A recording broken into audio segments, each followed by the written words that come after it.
this is Chris K with our first installment of our Strategic Core Training article. Now when we're talking about choosing exercises to target specific areas of the stomach, different trainers will tell you different things. While some might say, do this or that to isolate the upper or the lower abs, others will tell you there's no way to do so.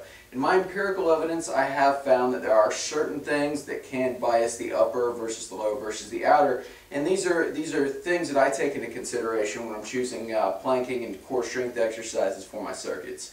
Okay, so in this video we're going to look at the upper abs. While a lot of people have overly developed upper abs, one reason that is because they perform a lot of crunches. When we're looking at exercises that target the upper portion of the stomach specifically, we want to look for things that kind of distribute the load to this area. And really a crunch is a perfect exercise, because what we're doing is we are kind of crunching up, initiating movement from the top here. All right, and with this, what I want to think about doing is pressing my back into the ground. I'm holding a weight here, a weighted implement. Okay, getting my abs tight, pressing straight up, holding for 1 or 2 seconds and coming back down. Once again, it's a very slight motion. I want to make sure that my back is against the floor here, that I'm not arching, and again, that I'm pressing up, pausing, and coming down. Now to make this a little bit harder, what I can also do is utilize a stability ball. Again, this is a little riskier in the sense that we don't have the support of the floor. However, for somebody that's a bit more advanced, again, just lean back. You could also hold a plate, come straight up, pause at the top, come back down, just like that. Now the other core strength exercise that I would recommend for the upper abs, strangely enough, is what is called Pike.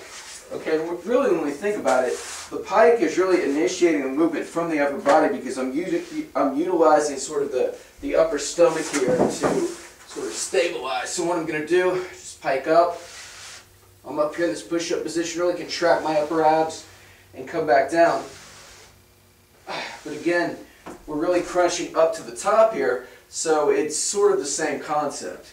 Now when we're talking about core stability exercises, so we do our core strength exercise first, then we do our core stability exercises in our circuit. It's the physical opposite. We want to choose exercises where the upper body is the stabilizer. So in this sense, for planking, we would do things where we move the lower body. Okay, so I would perform my core strength exercise, followed immediately by something like marches, step outs, whatever it may be. But the point is that most of the weight is being borne by my upper body to stabilize against motion.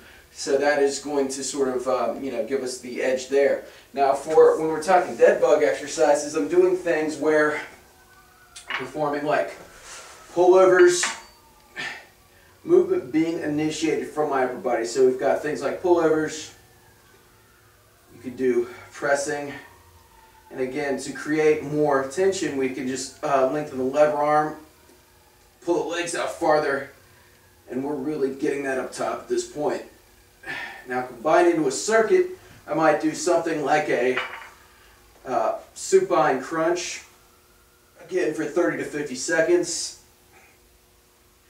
Go immediately into a dumbbell pullover, moving slowly, really contracting, trying to keep the dumbbell back a little bit so we can kind of bias this upper area here. Move into something like a push-up plank with a march.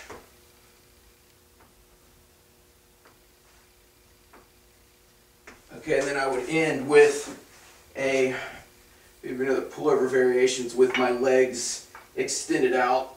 Just kind of give it a little bit of variety here.